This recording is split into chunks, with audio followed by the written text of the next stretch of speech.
अस्सलातु वस्सलामु अलैका या सय्यदी या रसूलल्लाह व अला आलिका व अस्हाबिका या हबीबल्लाह। अस्सलातु वस्सलामु अलैका या नबीयल्लाह व अला आलिका व अस्हाबिका या नूरल्लाह। तमाम अहले इस्लाम को मेरी तरफ से और आस्ताना लिया चिश्तिया मेहरिया इलियासिया बड़ीला शरीफ की तरफ से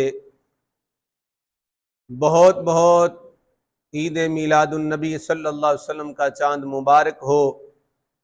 ये वो चाँद है, ये वो माह मुक़द्दस का चाँद हमें नज़र आ गया है, जिस माह मुक़द्दस में करीम आका सल्लल्लाहु अलैहि वसल्लम की विलादत बासआदत हुई। 12 रबीउन नूर शरीफ को हुज़ूर नबी पाक सल्लल्लाहु अलैहि वसल्लम का मीलाद हुआ। लिहाजा तमाम अहबाब को, अहले इस्लाम को मैं मुबारकबाद पेश करता हूँ।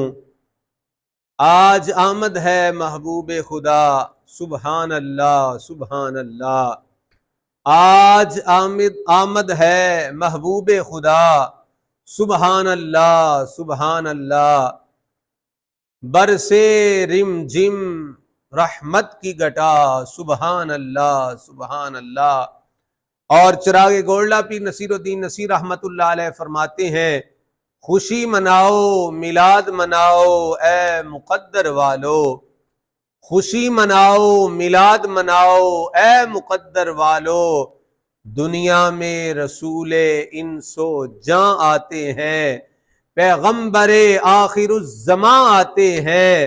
मिलाद मनाओ ए मुकद्दर वालो, मिलाद मनाओ ए मुकद्दर वालो। सुल्ताने रसूलाने जहां आते हैं।